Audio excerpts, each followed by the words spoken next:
The Behemoth Brewing Company presents the Department of Conversation with Pat Brittenden. Behemoth, give me something hoppy.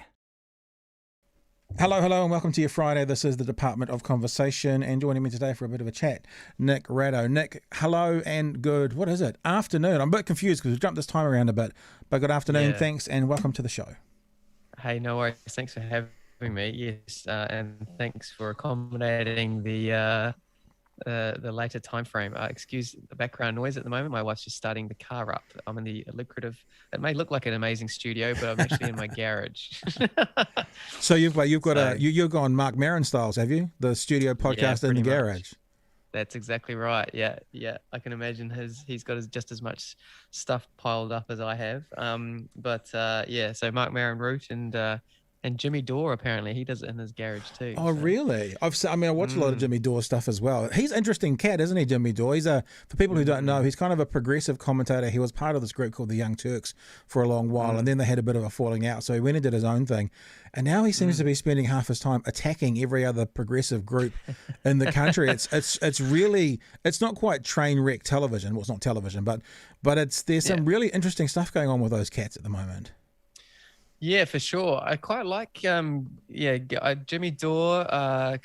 Who else am I been watching at the moment? You were going to say Kyle Klinsky, weren't you? Kyle Klinsky? No. No, you weren't? Okay. No. The Rising, which is they're very good. A good show. Yeah, so just I'm trying to get as much stuff that is balanced as possible, really. Like even with some of those people like Jimmy and stuff, you can see which way they lean, and you have to sort of take things with a pinch of salt. But I'm just trying as much as I can. I think there's like an app I think you can get on Twitter at the moment where it's just an app. It's not on Twitter. It's just an app where it tells you which way, wherever you get your news sources, which way you lean in terms of your political views. But I can't for the life of me remember what it is. But anyway, so it's exciting times to I don't think I've watched actual television for probably a year or two, which is interesting because I work in it as well. It is interesting, isn't it? It's the same. It's like I still work with some companies doing some radio stuff, primarily behind the scenes, but I don't really listen to that much radio. I keep an eye on it, like I watch the ratings, and because when I work with a client, I want to be able to tell them, this is what this station's doing, this is what this station's doing, this is what we're doing. But I very rarely listen. I think moving as well. You're still based in Nelson? Is that the case? No. So this is I guess the big story. So about must have been. When did COVID happen? Was it 2020, March 2020? About 13 months ago. So basically, I got a gig on Australian television. It was a 2-year deal for like a comedy sports show, and I had done some stuff with them sort of 6 months prior to that. So I did about 8, 9, maybe 10 episodes and stuff with them on a show called the Nightwatchmen, which is like a cricket show, comedy cricket show. And then they really liked my stuff. So they were like, oh, you need to come out for a couple of years and do the next installment, which was going to be the Narrow World of Sports, which was going to be like a Mick take of the Wide World of Sports, but just sort of comedy, all sports, that kind of stuff. And so, I got a 2-year deal with that. And then I think I did one episode. I was over in Australia. We sold our house, and we were going to move over. I had a 4-bedroom house in the middle of on a shipping container in the middle of the Pacific Ocean, and then COVID happened, and then I had to make a decision of whether I came back or bring my family over. And then so I decided to come back, and I'm very glad that I did that. And then so basically spent about $20,000 putting my furniture on holiday. So we only got our stuff back about 3 or 4 months ago, actually. So was that literally what happened? Your stuff was on the boat when lockdown happened? It was Crazy. in the middle of the ocean. Yeah, it was in the middle of the ocean. And so when they closed the borders, I had to make a decision, because the gig was still at that time they told us to go home, because in terms of just back to our places in Sydney, because we couldn't have crowds. There was no sport. All the sport was cancelled. Yeah, for sure. And so if we had like the two major things that was going to be the functioning elements of the show, which was comedy and sports, we couldn't do. So therefore our show was a bit redundant. And then so sort of went back to Nelson, rode that out for a little bit, but then obviously we've been stuck here, stuck here I guess ever since. But it's just now we're in Auckland and Orewa, and actually really liking it. The kids are at school, and it's really good. So but that's the story of my last 12-13 months. That's a big one, big story.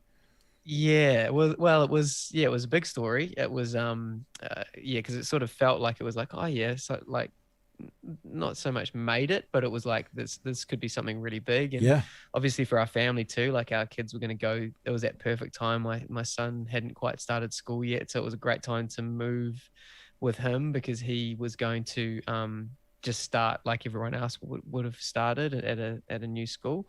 So that's times there's some times that we've had, but but now we're in Auckland and really liking it. So yeah, it's good times. The reason I asked that question is we're just talking about radio there, and I'm in Dunedin now, but moved down from Auckland several years ago, I think 6.5 years ago.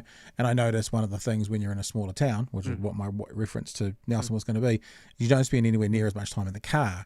And obviously the car is primarily a place to listen to the radio, so it kind of naturally falls away. But I'm not interested in that story now, because your story is much more interesting has come out of that, because I'm wondering, so you're based in Orewa now,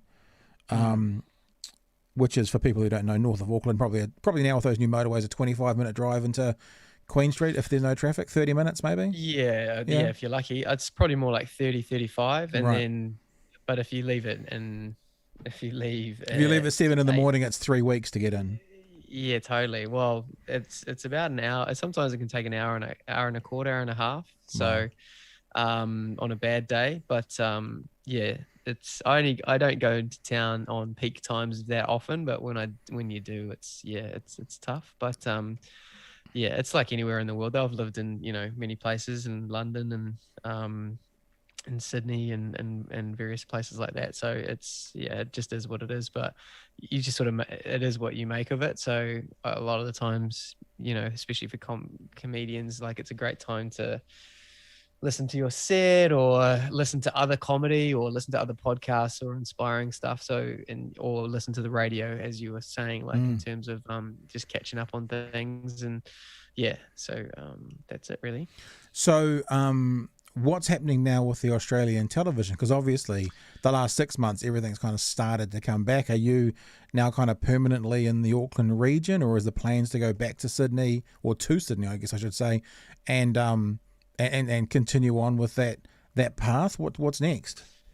Yeah. So basically, I mean, I think the Australian thing, it's just so, even now it's still too uncertain, even with the travel bubble, lifting, it's quite uncertain for me. I can't really sort of justify moving the family at this stage, again, because it's just I would when things are just still so up in the air. So I think it would probably be about a year or two before that opportunity sort of comes around again, but it's not over by any stretch of the imagination. I'm still in touch with the guys that I'll be doing the show with and stuff, and I really enjoy working with them, and they're a great bunch of guys. So, and we'll definitely work together again on stuff, but I just think we just have to see the lay of the land and what happens. But there's already talk of me doing stuff sort of remotely from here, for sure, and starting up different things. So I'll always work with those boys because they're fantastic. I think just now what's still a little bit uncertain with government, like when you're reliant on literally governments making decisions on your livelihood, it's hard to it's hard to make big calls with your own family when you don't really know what the like before COVID, we all knew what the game was. We all knew what the field looked like, and so we were sort of playing our own versions of the game before COVID. But then once COVID hit, not only did we not know what the field looked like, we didn't know what the rules were anymore. So it's kind of it's been very hard to pivot and to do different things. But in saying that, like, there has been opportunities and there has been other things, like, as much as that door closed for me with regards to the Australian and how big a deal that was, then I've got a couple of really great situations that have happened to me, which would never have happened if I was over in Sydney. One of which was working with The Rock and Sporting Rumble. So I've been working with those boys for about, maybe, I think it was October, we sort of started doing some stuff in and around just before Christmas. And then that's been going really well. And then the other big situation as well, and so I've been working with Andrew Mulligan and John Day, and it's just going really well. I think you can see it on the screen there, the Sporting Rumble. So that's why we had to push this interview out, because we were recording our episode today. So it's back-to-back episodes for myself today. A lot of content. This is we're driving a lot of content today. But yeah, so it's really great, and it's just sort of mates chatting about sports, and we have some really great guests on, and Mel's and John really well connected with obviously all the big names of New Zealand and world sport. So it's amazing. Like, I'll turn up to work as the comedian, and they'll have like some amazing guests on every week, and I'm like, how did you get that? And they're like, I just texted them, or I'll text these amazing people. I'm like, okay, all right. So yeah, so we chat about them, and it's just it's more lighthearted and more comedy, and that's what I really like about it. Is like it's plays to my strengths and my wheelhouse of just making asking stupid questions and taking the mick out of quite famous and well thought after and regarded sports stars. If people want to find out more about that, though, they can go to the Rock's website, therock.net.nz. But also that's put on there as a podcast as well, isn't it? So if people want to check it out, they can either download Rover or listen to The Rock, I guess. Yeah, exactly right. Yeah, totally. And so loads of episodes on there, and we're really liking it. It's really great, and the people who are listening to it are genuinely, they're loving it. So it's great. So we forget sometimes actually we're actually recording stuff, because we get so we're having so much fun in there, which is really good. Every week we're like, what are we gonna do we have an hour in us today? And then we end up doing double that. So I find that when people just chat, that happens. So I've had a couple of guests recently, I won't say who they are, who have been like, an hour feels like a long time for a chat. Let's aim for 30. And I'm always, yep, that's fine. 30's fine. If that's what you can do, if that's your heart out, that's fine. And two of them, so people could probably work this out, but two of them, when I've said in the podcast like this, okay, well, it's now time for wrap up, they've both gone, oh, no. No, we'll keep going. We'll keep going. Yeah. Because once you just start talking about stuff, it flies by. I call this my little TARDIS, because it's like a time TARDIS. You come into it, and all of a sudden, an hour and a quarter's gone, and people are like, "What? It feels like we've just started." My best one was to Radar. To Radar, if you find his episode, and I think it's at 38 minutes. I could be wrong. Yeah. We get 38 minutes into this episode of about an hour-ish, and he goes, "So Pat, what are we going to talk about today?" And we've already been talking for 38 minutes, which I love. It's the perfect example of what this little thing is. Yeah, that's exactly right. No, it's great. It's fantastic, and so it's so good, and and as I was saying to you before about different opportunities and different ways, this kind of style of communication and being able to do this kind of thing has opened up a lot of unique opportunities for me. So like the Sporting Rumble, which was one of them, but the biggest one, I think, and even I'm still sort of, I can't really believe this is happening, is I got a deal with Comedy Dynamics, which was an American, one of the biggest American comedy producers, who they produce comedy albums from like Mark Maron, who we were chatting to about before. Maria Bamford and Jim Gaffigan and all those kind of guys. Kevin Hart, Tiffany Haddish. Kevin Hart, they do. Yeah. Kevin Hart's, I think it's called Black History or something like that. I think they produced his special and stuff, and so they so I've got to deal with them. And so now, on May the 14th, my new comedy album, which is called Nick Rado on Trend, which is an hour of my greatest hits, basically, which is all clean comedy. An hour of clean comedy, and they're going to play it out on Sirius XM, which is on their channel Laugh USA, and which is a big deal. And then also it's going to be like available worldwide, just everywhere. So I'm trying to get people to buy it on iTunes before May 14th. So pre-sales on iTunes. It's not available just yet, but if you go to my website, there's on the landing page, you can book a pre-sale if you are interested. There you go. And that's the image you need to look for. Yeah, so that's just got signed off today. So that's my comedy album. Exclusive. That's an exclusive for the podcast. Yeah, that's it. Yeah, so no one's seen that. So Nick Rado on Trend is the album, and it's basically it's really great. I filmed it in Mapua, in Nelson, and well, I'll tell you the story of how it came about. Yeah. So basically, so when I was literally sitting around doing nothing, when COVID was happening, this guy that I did comedy with at the Hong Kong Comedy Festival about in 2010. So at the time it was about 10 years ago, but now 11 years ago. A comedian called Turner Sparks, and we got on well, and we spent 2 weeks at the comedy festival, and and sort of just kept in contact in various forms over the 10 years, but never, maybe once or twice a year type situation. And then he reached out around about our time of our elections and New Zealand elections, and it was quite an interesting time for America because obviously they were going through sort of Trump era, and we were going through quite a unique situation where we had two female leaders vying to be the prime minister, which isn't the first thing for New Zealand, but obviously America, it's the first time that they've been actually interested in us. So, and they just wanted somebody on their podcast to sort of dissect and to, make a few jokes about what was happening and to kind of decide,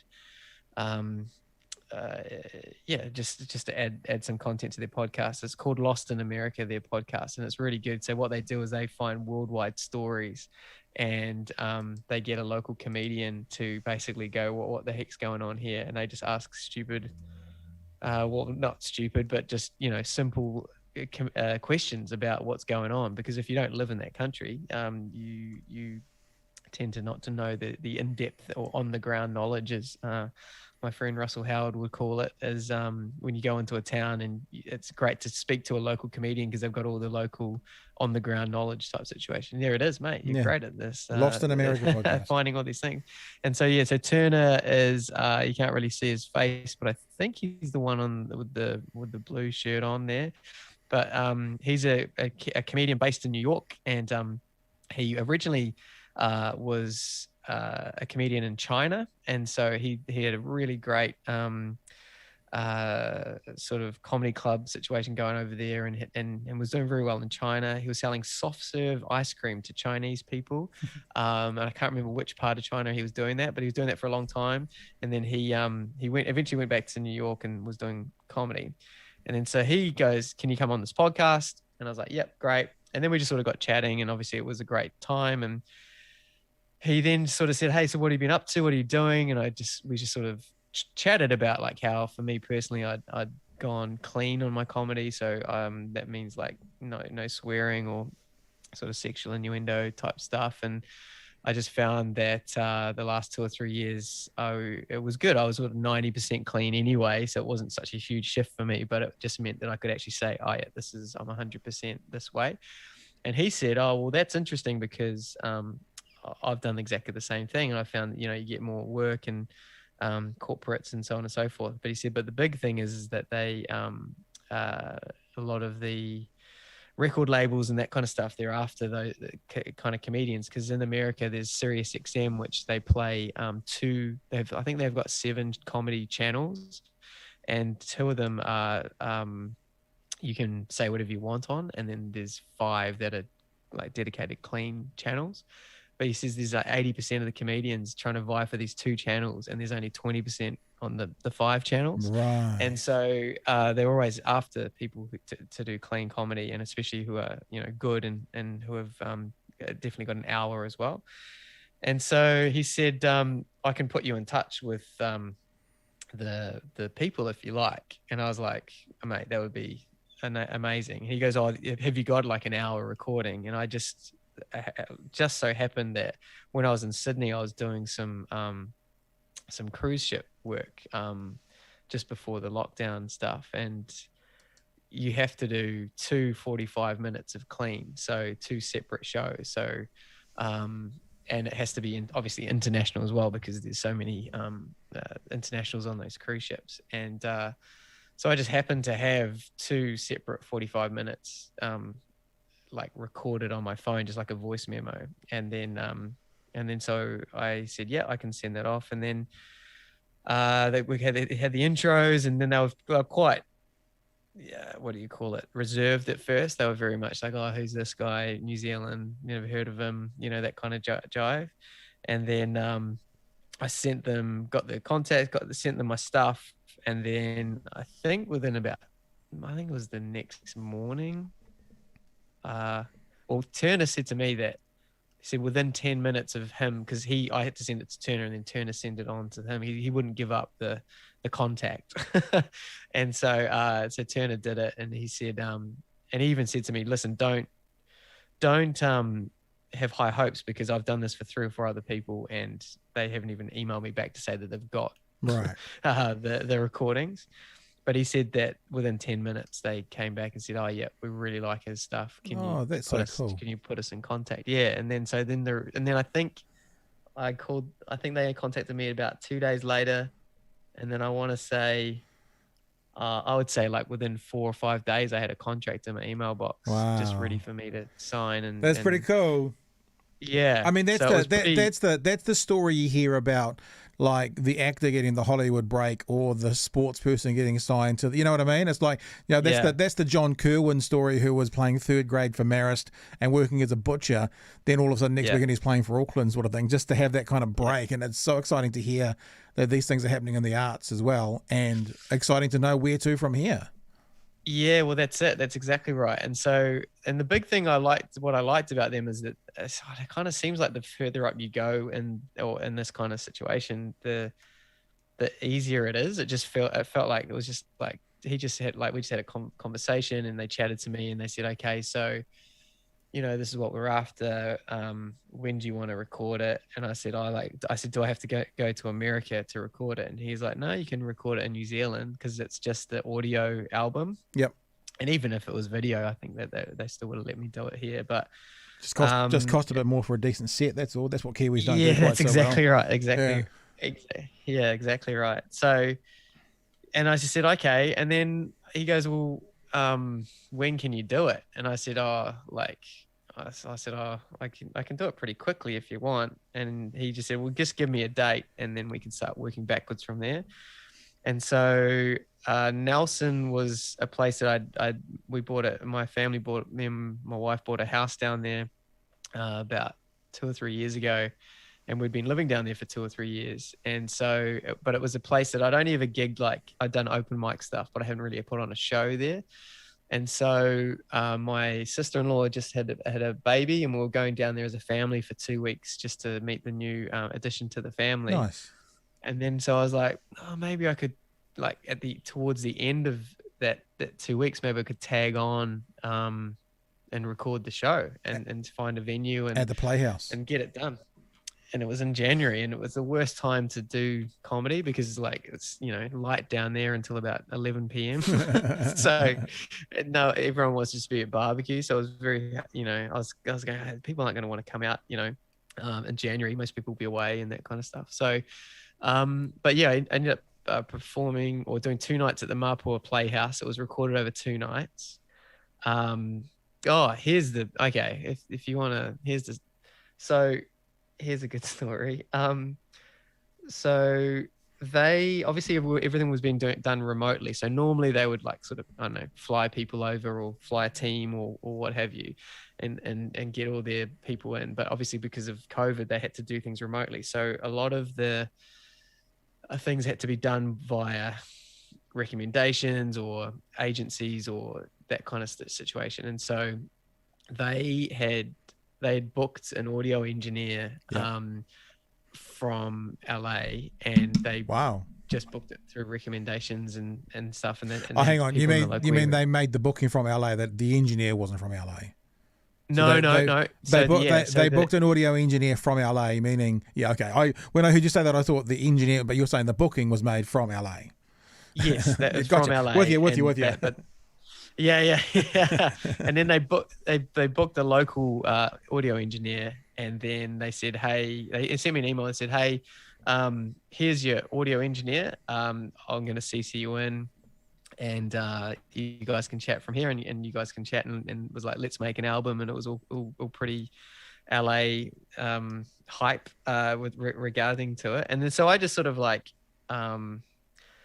I got their name and sort of I just wanted to Google who they were and what they'd done and that kind of thing, because obviously it's a big deal for me. So I just wanted to see if they were, if they could push record on something.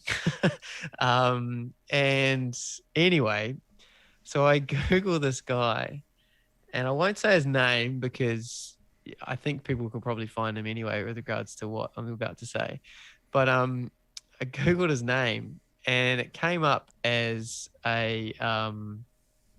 as one of Nelson's notorious con men.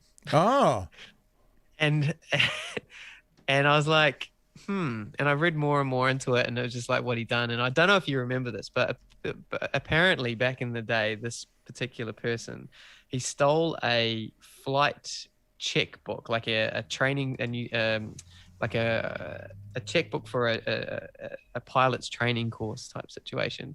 And then he went around New Zealand pretending to be a pilot and signing off all these checks and staying in flash hotels and buying, or not buying cars, but in rental cars and so on and so forth. And he got caught and he got done. And it was like a catch me if you can type scenario, but for New Zealand. And and so anyway, he served it. He got punished. I can't remember what he actually got, whether he did time in jail or if he just got fined or what have you. Anyway, it was this guy, and he was going to be my audio engineer. And I was like, back to the LA guys, I was like, yeah, that's all good as long as it's not this guy. And then they were like, it's okay. I don't think it is. He's come highly recommended, so we'll check. And so anyway, I ended up meeting the person, and it was the guy. It was the con man. And when I chatted to him, he just something didn't feel right. Like I was asking him questions like, oh, how are you going to record it? And then he goes, oh, I haven't decided which microphones I'm going to use yet. And I was like, okay. And I said, oh, how are you going to SM57s will do the job. Thank you very much. Well, that's all I wanted to hear, right? Yeah. But he was like going, and he even was saying like, I think it's an SM. Oh, I can't remember what the thing is. I'm not an audio guy, but I've recently bought like wireless mics and that kind of stuff. And I just know if you've got gear, you've researched it. Like I've got the Rode Wireless Go, and I'm aware of just simple things like that. And when he couldn't tell me that, I was like quite nervous. I was like, okay. And I asked him like, well, how are you going to record the crowd? And he says, I think I'm going to mic in the tables individually. And I was like, what? And he goes, yeah, I think I'll just mic all the tables. I said, but won't you get like, glasses on and clapping and, all that kind of stuff? I said, yeah, you're not really going to record the laughter per se. You're just going to record the wooden sounds and the clinking and stuff. And I think that if we were doing like a sitcom or a folly, situation, you might want to get that, but not I don't want to have that in the album. So just alarm bells were ringing, and I was like, oh gosh. And this was like 3 or 4 days out from the record. And I said to my wife, I said, I just don't know about this guy. It's this big deal. And she goes, well, you just have to find somebody else. Like, it's your livelihood. It's your biggest deal. You've already had a really big break fall over. So you can't just let this slide. And so I made a big call, and I said to the LA guys, I'm not comfortable with this person recording my sound, and I want somebody else. Can we find somebody else?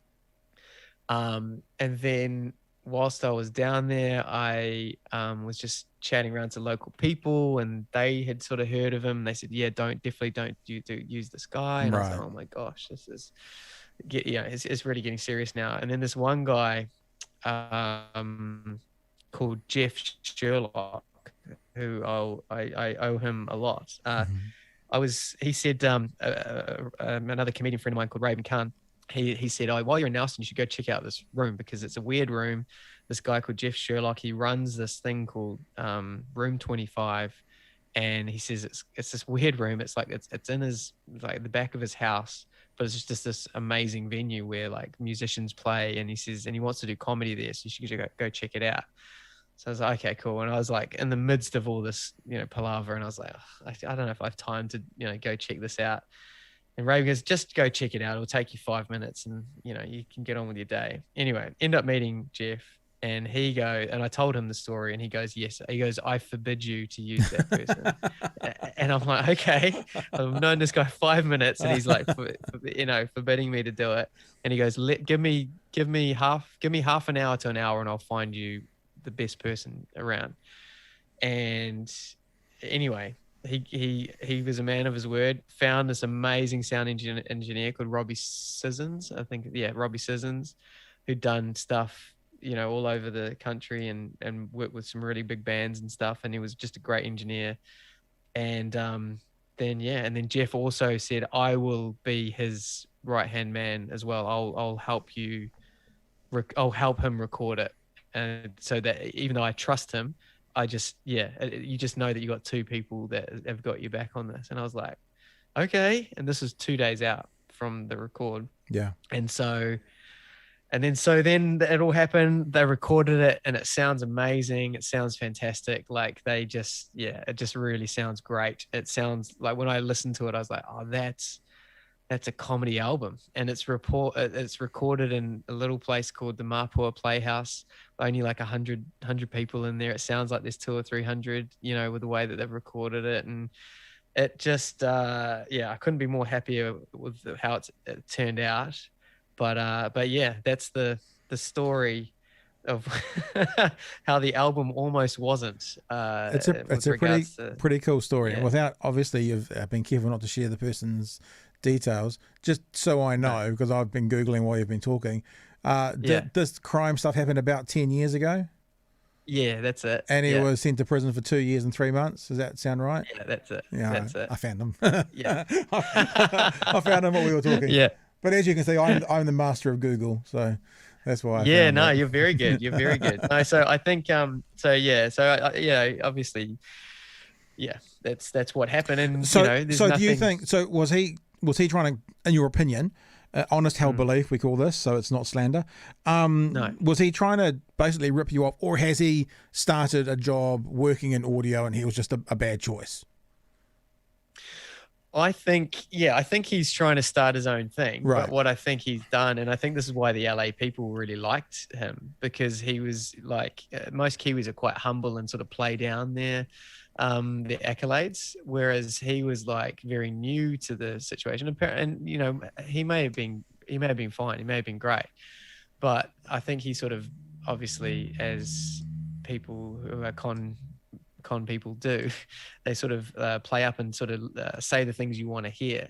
Unfortunately, when I met him, he wasn't saying the things that I wanted to hear, which would give me confidence, And then when I sort of was chatting around town, and obviously I believe in giving people second chances, but I just don't want them to give people second chances on my biggest chance.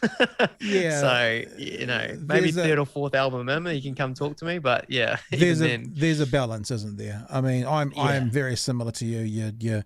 You give people a break, or you let them Like I rent out some of my rooms in my house, for example. I've got a 6-bedroom house here in Dunedin, and I'm very open to having any person come and live with me. But I have to tell you that if I go onto their Facebook page and I see, imagery that I think, I've got a couple of kids that come with me part-time, and even though they might be perfectly nice people, I was a bit of a tearaway when I was a teenager, no problems with that, or a student at university, you still kind of go, I think that I am going to keep my property the way I want it rather than giving you that second chance, this very second. Lovely person, nothing against you, but so very different scenario, but I get what you mean. There's I remember Oprah Winfrey telling a story once. It's funny, it's about her checkbook, actually. You mentioned checks before.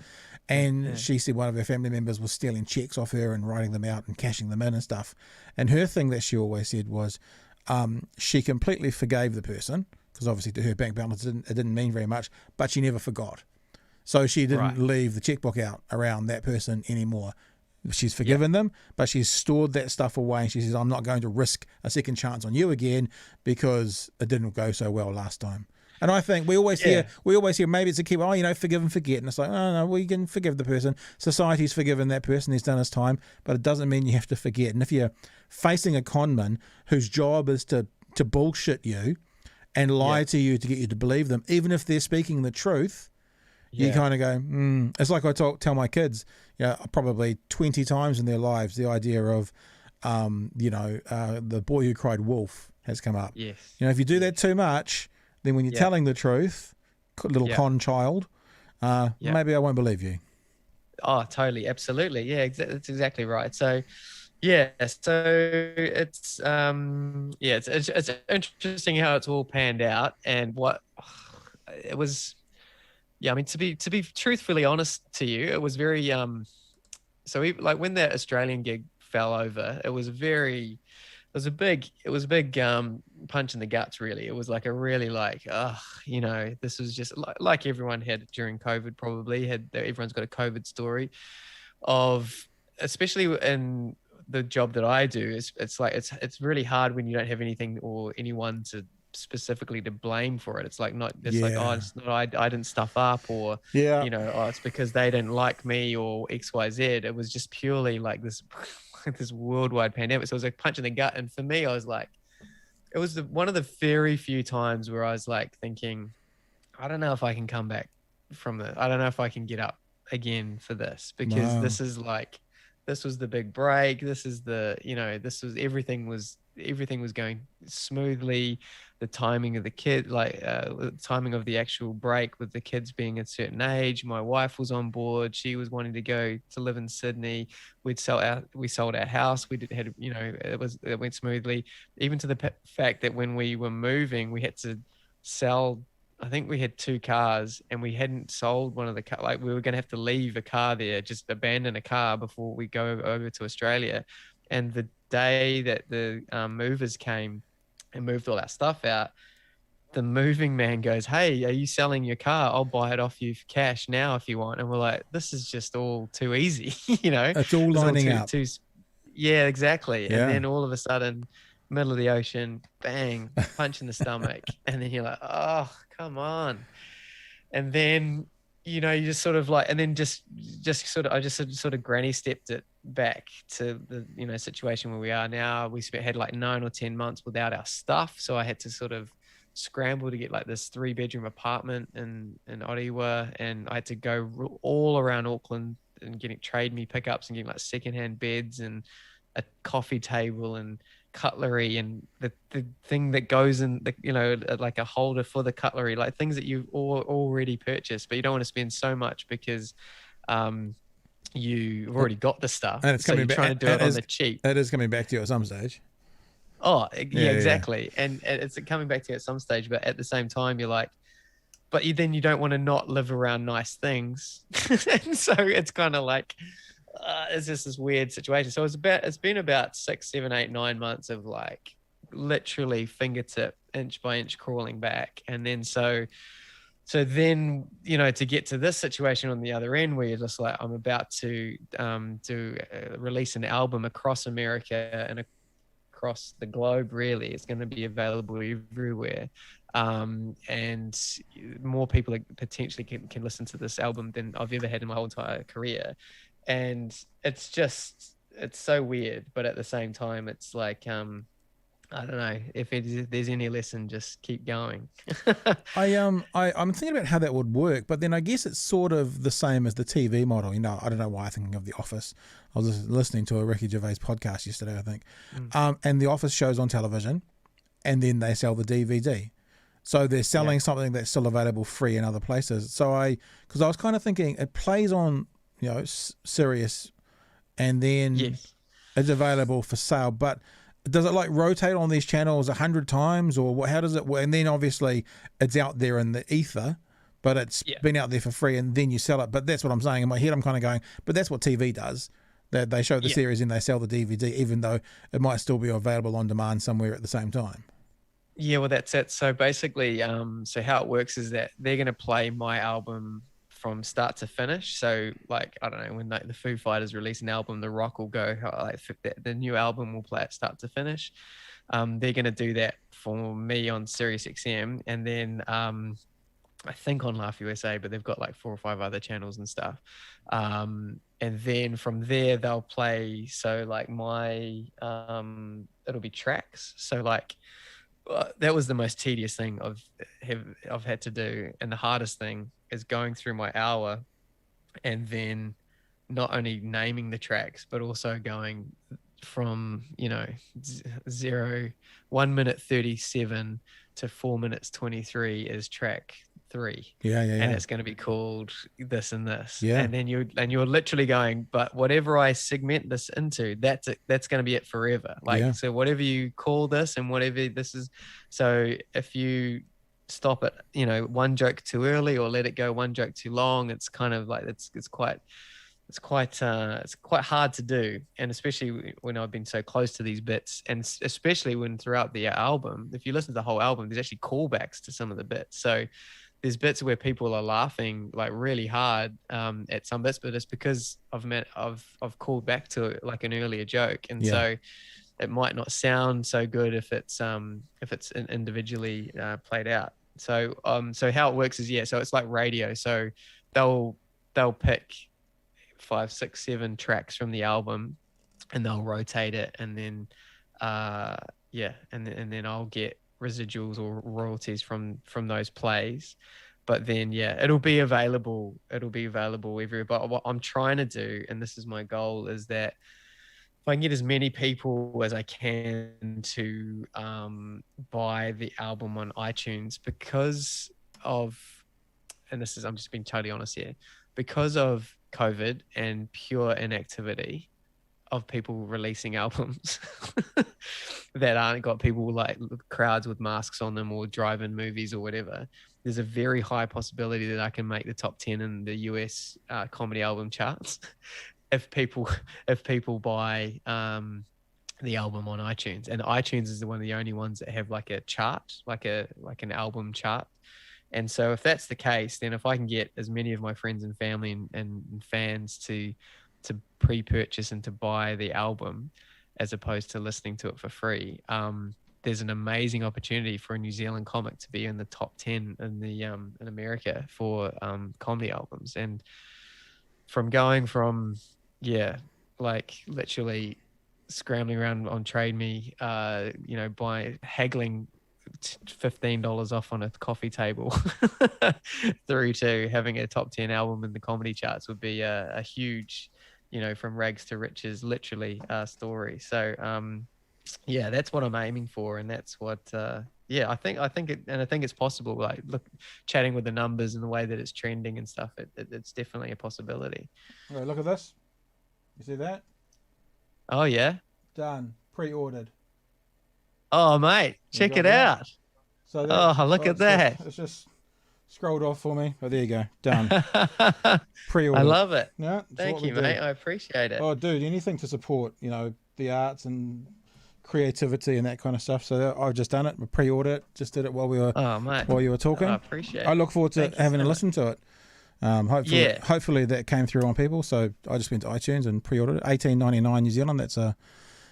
I'm not a coffee drinker, but for some reason we seem to relate things to how. Coffee. Yeah, so it's what three or four coffees. It's not a lot of money if people want to support people doing good things. And I agree with you. It's like if we can get behind, like for some people maybe they can't do $20. Fine, fair enough, no problems, no qualms, no nothing.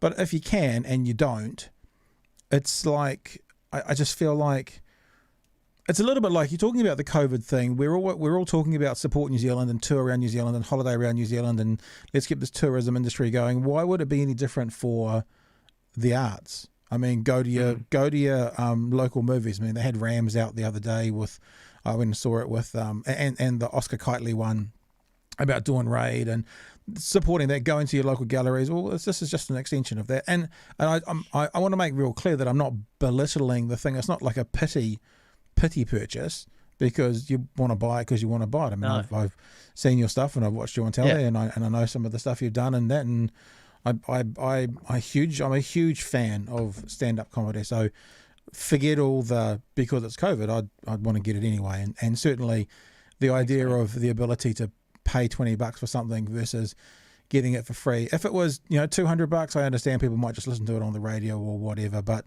sure, yeah. For 3 or 4 coffees, if that's what people drink, that's a way we can, help each other out.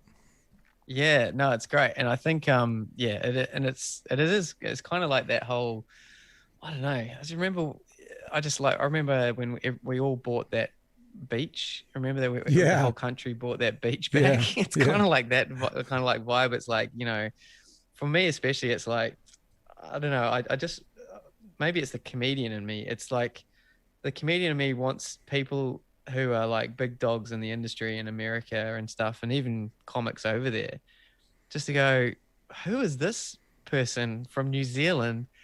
Filmed in where? Mapua? Like, what is this? Yeah. And then for them to go, that's number one in the American comedy album, or whatever it gets to. And I just think that would be hilarious. And also, it's just going to be. It's like it's literally all of my stuff is written and performed and made in New Zealand and obviously recorded here too. And it's just a great little. And also as well, if it goes well and it paves the way, what's to stop, loads of Kiwis just doing exactly the same thing as me and not even having to go to America to do it. I like the idea as well. Like I'm very much of the opinion in this world, this kind of podcasting world, of the rising tide lifts all boats. So this whole conversation you've been having about COVID and your opportunities and the stuff that you've lost has resonated a bit with me because I just opened up a studio in central Dunedin. This is in my house, the studio now, because basically we did, I think, either 1 or 2 podcasts in this new studio and then had to shut it down. So much like yourself and your furniture, we put maybe $10,000-$15,000 into setting up the studio and then basically couldn't get to it for 2 months, which means basically that was all it took for us to kind of go, well, rent and that kind of stuff. And actually, if we're honest, this COVID thing's going to go on for probably a year, even though lockdown is going to finish and people aren't going to be coming into the studio like us today. So all those decisions made us move out, and we were just at a point where we were like, we've got to. I can probably show you. This is a little bit unprofessional because this is one of my other cameras over here. I'll show you this. If I turn this on, we've got a setup here in Dunedin now. So this is in my house. I'll do this where we. See if I do that. See, that's my other set on the other side of the room. So there's another set of mics and that kind of stuff. Oh, just forget those. Forget those radio awards over there. They're not important. Those ones. Those one from New York. Don't worry about that. Don't worry about it. But see, this is in my house. See, there's the spare room out there. There's the grass outside and that kind of stuff. But we had to decide how we were going to do it. And now I was working with a partner and he was in charge of the sort of the sound and all the technical stuff, and COVID, he couldn't be here. So now I run everything myself. And I figure I've lost 12 months. So I'm like, what I tried to get to at the end of last year, like my plan for last year at the start of last year, I'm now trying to get to at the end of this year. So I've just taken that 12 months and I've kind of gone, to be honest with you, I don't do this for free, this job. And at the end of this year, by the end of this year, I will be deciding whether this is a hobby of mine or whether this could be, a proper business of mine. Yeah, and that totally. was my plan for the end of last year, but because of COVID, it was written off. So similar to you, and maybe not quite the same level of you losing those Australian opportunities, but as you say, we've all got our COVID stories where that impacted us somewhat. And if we haven't pivoted, every time I say the word pivot, I think of that scene from Friends with Ross. You know that Friends where he's going, pivot. Yeah. And like you have with your opportunities have come with your radio and recording for Sirius, and we have by turning this into sort of a one-man show and building a studio in my house, and then it's a regrouping time, and then it's an expansion time. So it feels like what I hear you saying, not that you've used these words, and you're getting back into that expansion time. You've pivoted, you've regrouped, and now you're expanding again. And I think for all of us who have been through that COVID, especially in the creative world, hopefully for most people who have done that, this is the time that it feels like that expansion needs to happen. And I know for me, I can't blame the dog. We got a puppy a few months ago, and it's been like having a fucking baby in the house. So I've just realised I've just lost 2 months looking after a dog. So just this week, 2 of the plans that I've had, I'm now really starting to chase down and track down. I can't talk about what they are because it's a little bit on the DL. But it's like, okay, the pivots happen, now the expansion needs to happen, or else, as you say, you were talking about, you don't know if you'd be able to get back up again when you lost those Australian opportunities. It's like, we got to give it this full kick this year, and after the pivot happens, if it doesn't work after that, then it's a reassess. And it's so, I tell you what's so scary working in sort of and I'm not trying to be wanky by saying in the arts. I've got a mate who runs a band. He was working in the music scene, and since he was 20, so 25 years, give or take. And he's moved from being sort of the front of the band to then starting to a slight pivot on who their audience was, because they were kind of a fun, silly, quirky band. And then that kind of started to resonate more with kids. So they kind of almost turned into a kids band, and they moved to Nashville, and they spent 10 years in Nashville doing it over there, and they did really well for themselves. And they've come back to New Zealand, and they're kind of doing it again more as behind the scenes, and they're getting other people to create content. And I said to him the other day, dude, if this all fell over, what would you be doing next year? And he goes, I haven't got a clue. And it's true. It's like when you're working and you're trying to get this kind of world to go, it's like if this world doesn't work, and I don't think people appreciate that, and I don't say this in a negative, but people who have got a 9 to 5, a teacher, for example, and I used to do that, so there's no criticism, who has a nice, safe, comfortable job, who has okay pay, who has good holidays, they don't quite appreciate that when you're working in a creative field, if it doesn't work, what the fuck are you going to do next? If this doesn't work, I don't know what I'll be doing next year for an income. It could be anything from, $20 an hour working in a petrol station, 100% fine with that. No criticism of that, to back into radio, to who knows what. Yeah. Well, that's exactly right. And I think my dad, I don't have really the best, or I haven't had the best relationship with my dad over the last however many years, but he's come back into my world, and he gave me the best advice that I've received in a long, long time. And he wasn't even giving me advice. It was like accidental. Like he was literally he was talking literally about, like, when we had our house in Nelson, we had these roses, we had this rose bush, and he was talking about how to look after it and stuff. But he was literally talking about the roses. But this is how we're so on different wavelengths that I was like, oh wow, that's such an amazing metaphor for life. So what he said was, he was like, he goes, so your roses, because we had these beautiful roses. They were just like, oh my gosh, they were stunning. Like people would come and take clippings off them and what have you. And my dad came in and visited, and he was like, oh, so this, these look fantastic. And he says, but you're gonna have to trim them back, otherwise the next time around they're not going to be as good. And I was like, okay. And he started chopping them right back. He chopped them right back to it was literally just like stumps really from these roses. So he had to take, he cut them right back. And he said the reason why we do that is so that so for the next time that they grow, they can grow, and then they can be even better, and they can be even bigger. And he says, so what you have to, he said to me, they can't blossom the whole time. And I was like, mate, that is just perfect for what what I was going through at the moment. It's like where it's almost like boxing or maybe even UFC fighters or whatever, they sort of train and they do all these different things for these like maybe 2 weeks of like where they're in the media full time, or the posters everywhere on billboards everywhere and that kind of stuff. That's them blossoming. That's them in there. You know what I mean? That's when they're fully flowering. And so, but you can't be that the whole time. You've got to literally just cut everything back to the roots. And that's where, I don't know, people might not see your work for maybe 2 or 3 months, but it doesn't mean that you're not really working or growing behind the scenes. And it's not until 4, 5, 6, maybe even a year later, that people are like, oh, wow, Pat's killing it. He's doing all sorts of, great things. And that's when you're blossoming. That's when you're sort of, I guess they call it cashing in or seeing success. But it's only because you cut your stuff back down to the bare bones and the roots, so that you could get to that amazing level of where you'll get to next. And that's what I try and work with and try and work, for and stuff like that. So for me, this is potentially, or this will be, a blossoming time the next 2 or 3, 4 weeks. Yeah. Where my album's out, my comedy festival show, I'm just currently writing a new hour. But what this opportunity is that I've recorded this hour. So for now, it's like I've recorded this hour. I'm about to perform a new hour at the comedy festival, which is going really well at the moment too. But then this hour will be then the next album that launches.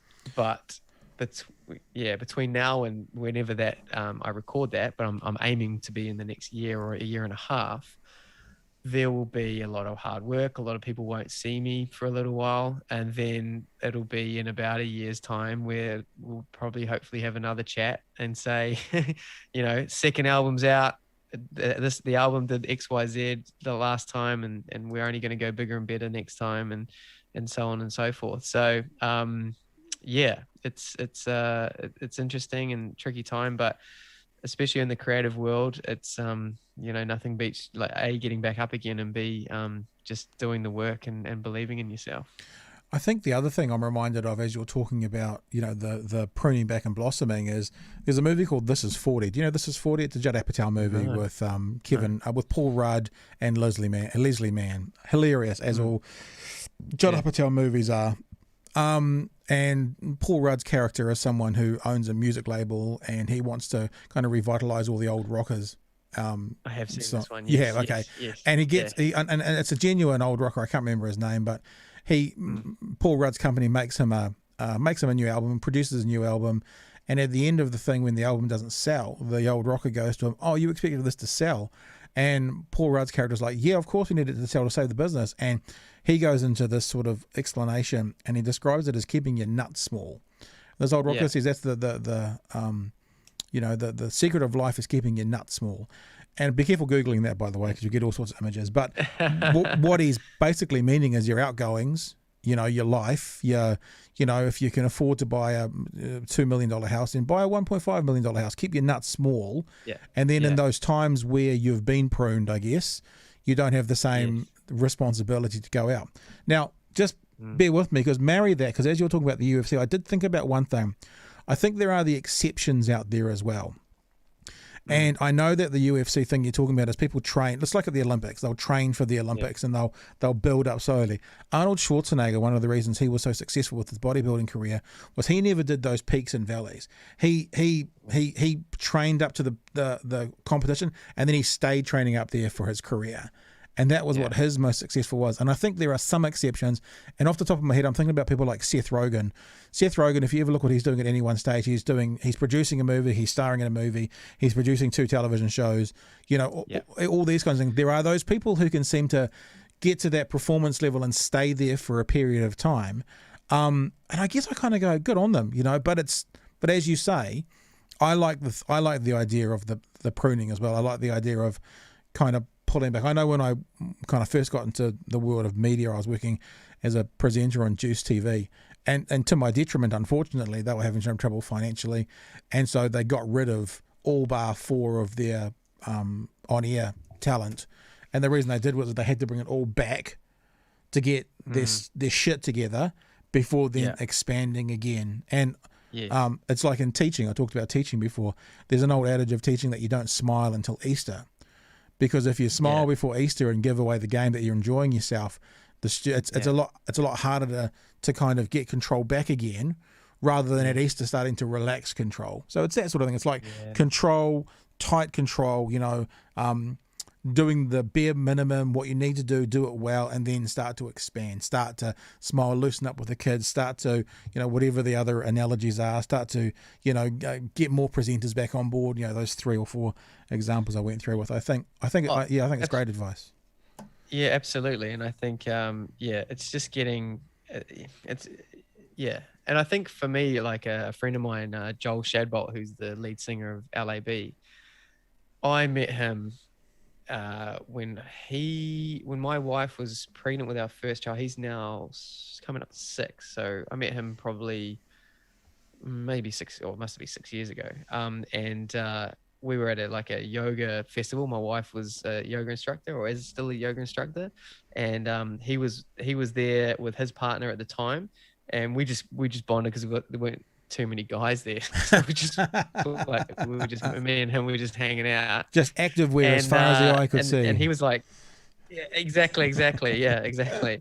And so we're just chatting away, and he was a super cool guy, and he was really interested in what I was doing, and I was interested in what he was doing. And at the time he was just teaching music, and he wasn't like, he goes, I'm thinking about starting a band, but I don't really know. And at the moment, I'm just sort of teaching music, and I don't really know what to do. And so that's why he was going to a lot of talks and sort of talking about following your passion and so on and so forth. And he was at a stage where it was I don't know if I want to do this full time, if this is all it is.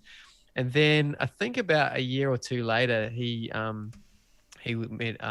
started, or got asked to join LAB. And I've been following their success, and they've been amazing. And what they've done, and this is what I personally am going to be following as well, is just they have been relentless with releasing content and releasing albums. So they, in the last 4 or 5 years, I think they've released 4 albums. And so for me, it's like, as soon as they release another album, I see on their Instagram or their Facebook that they're back in the studio recording or writing another album. And it's that Arnold Schwarzenegger thing that you were talking about, where they're at that level now, and you see them now, they're selling out Mount Smart Stadium and so on and so forth, and they're doing so well. They are talented and they are hardworking, but also they are pretty relentless with not resting on their laurels. Now they have got the system where they are blossoming, but then also whilst that's blossoming, they're also they've almost got 2 or 3 gardens going, you know what I mean?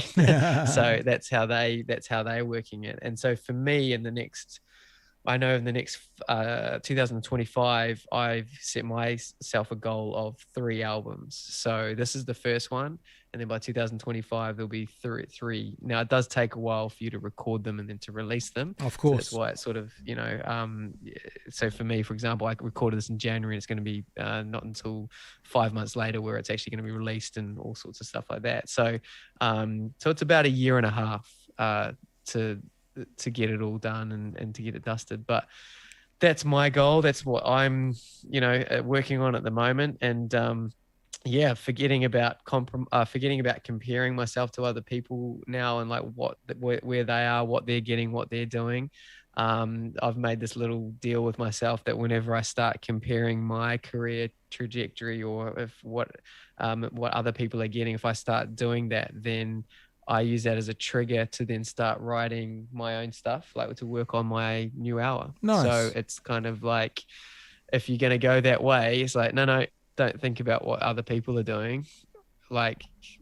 You can be working right now. This is not good for you. So if you start thinking like that, then go, all right, what can I be doing for myself and doing the next thing? So there's little things that I wish I could tell this to myself, 10, 15 years ago, but you only learn it when you learn it. So it's, it's just little things that I've been learning over the last little while. And sometimes, you know what, maybe I wouldn't have learned it, and maybe wouldn't have appreciated it if I didn't go through the troubles that I did go through COVID.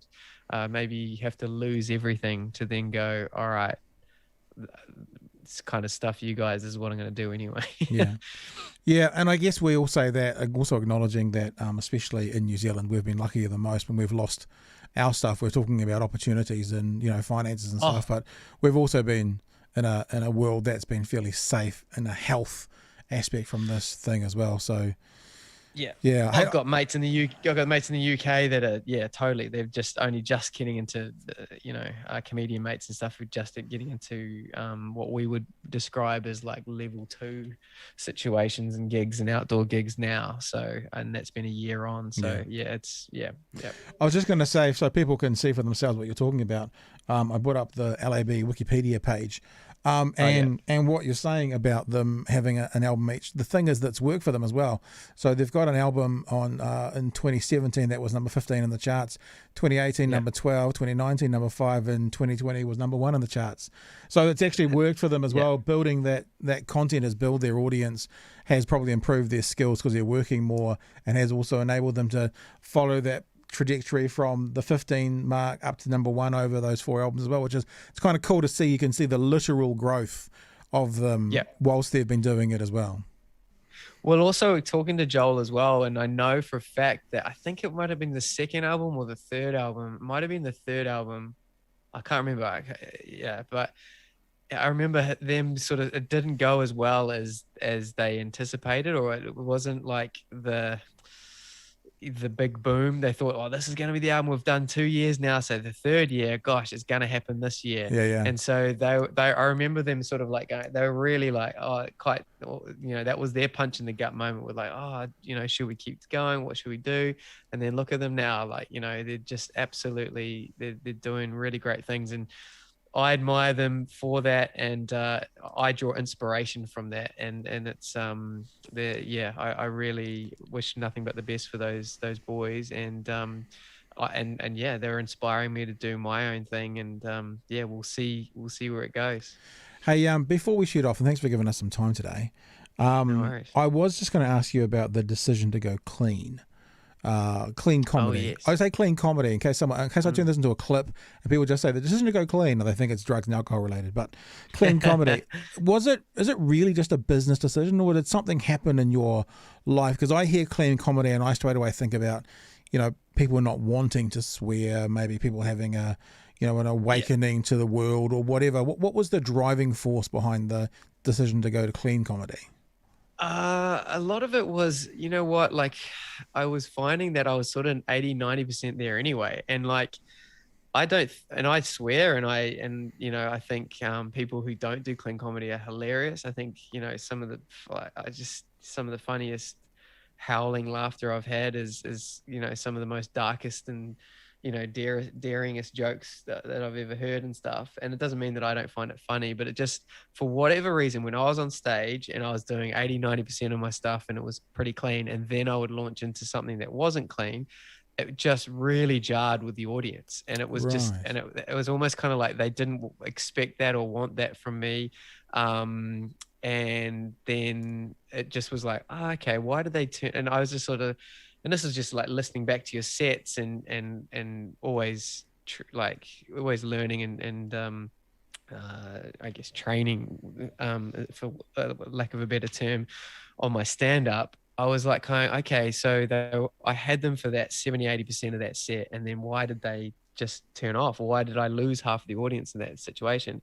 And 9 times out of 10, it was because I was doing something that sort of didn't fit my persona, or fit that what they were like wanting to do, wanting to see from me. So, and not that you should, let the audience decide, what jokes you should tell and what jokes you shouldn't tell. But for me, it was just sort of like a natural leaning towards that anyway. I just did it.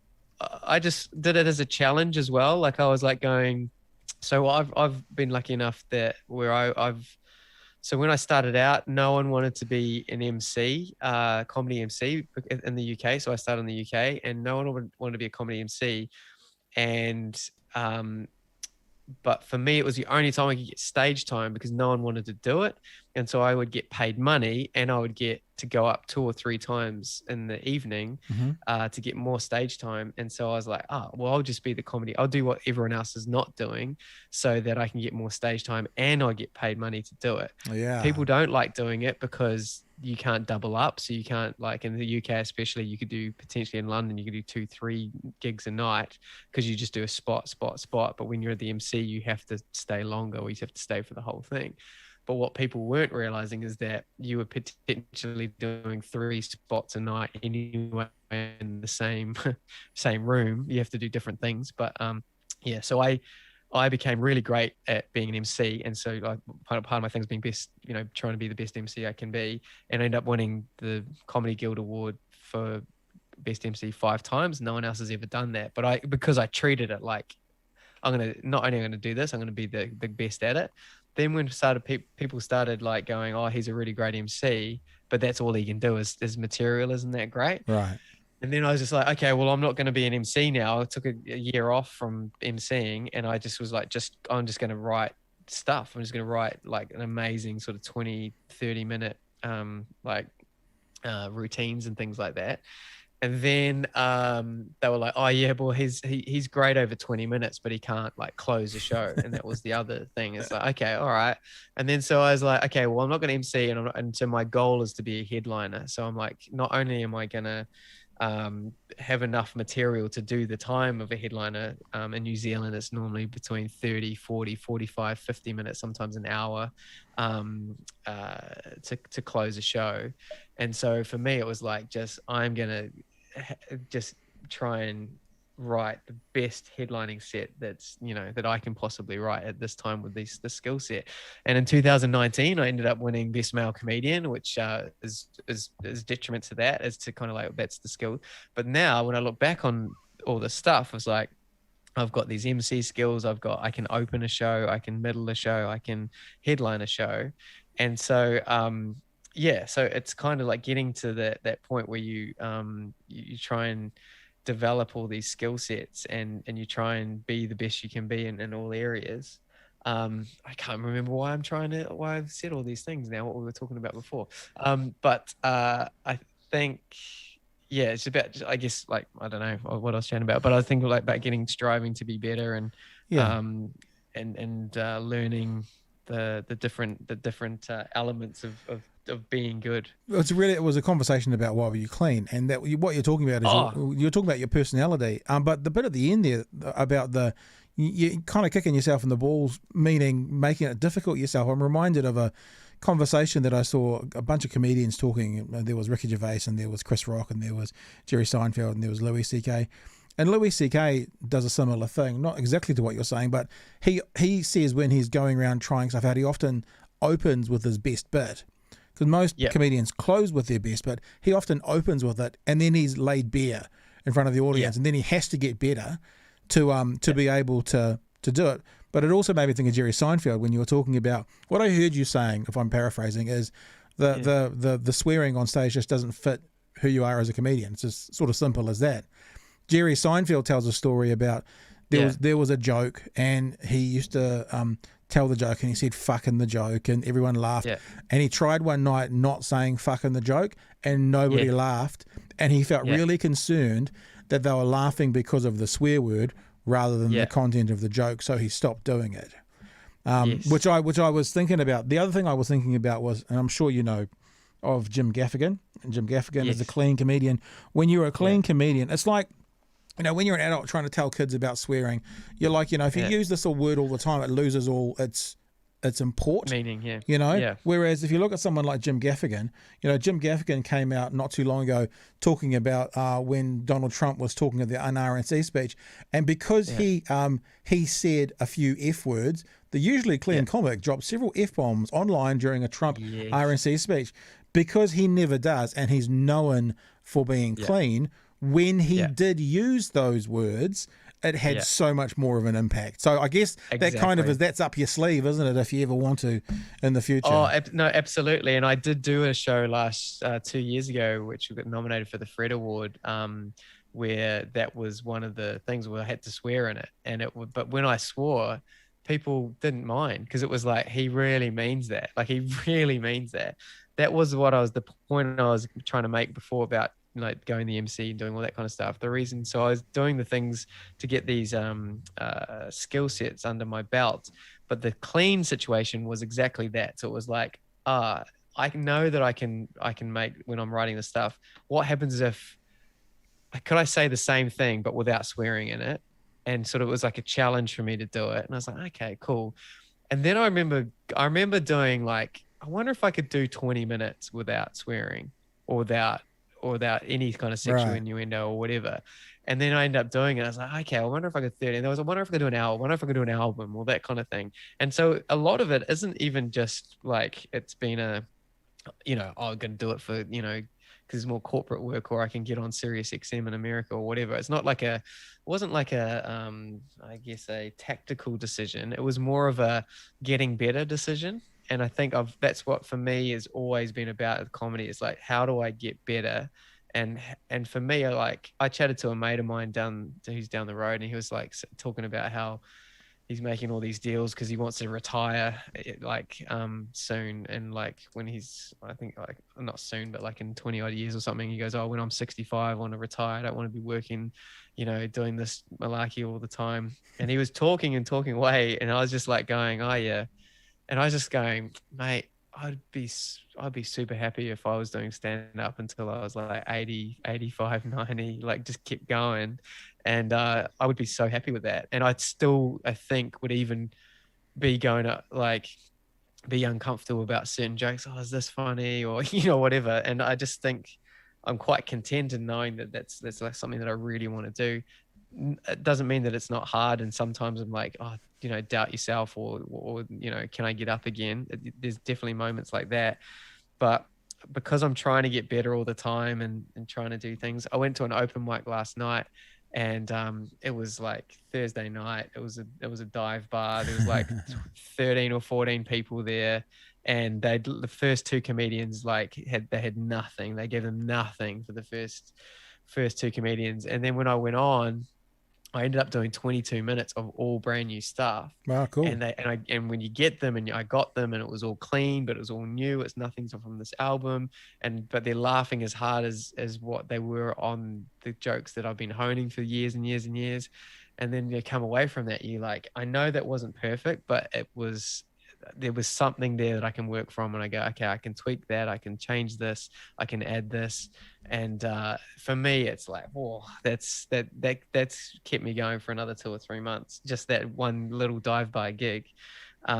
So yeah, I don't know if that resonates a lot with people and what they do, but I know that's just me. And I think I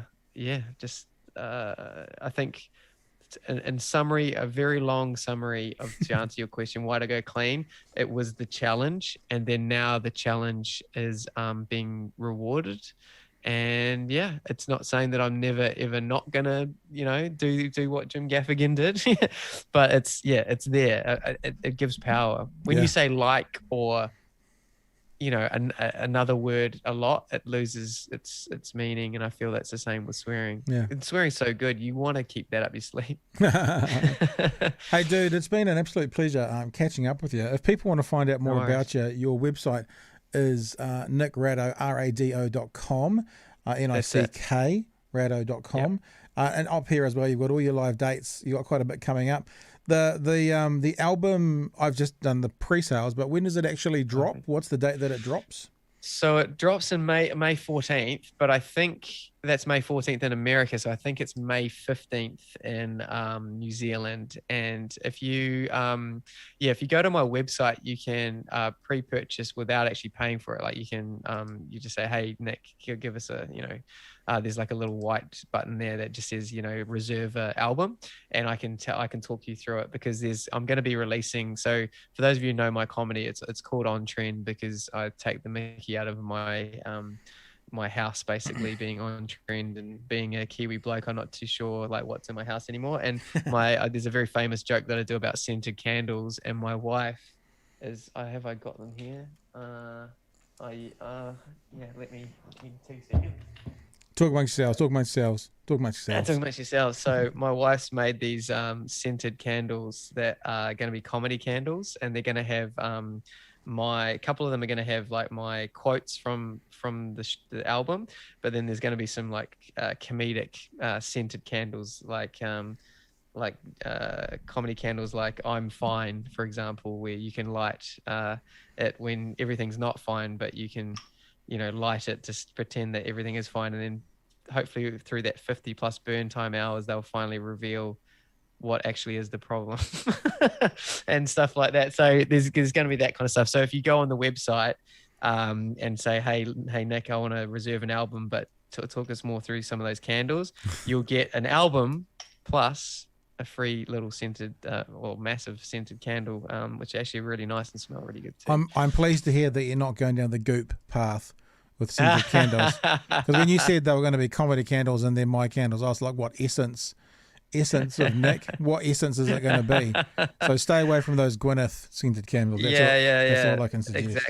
Exactly. So this candle smells like regret. Hey Nick, it's been a blast. Thanks so much for joining us. I really enjoyed chatting with you this morning, and we'll do it again. I'm eagerly going to keep an eye out on what happens with the album coming up in May. I hope we can help get you up the charts in America, and great. When you're big and famous and you're making your third album, doing it platinum in America, I hope you come back and visit us again and we have a chat about life, the universe, and everything then.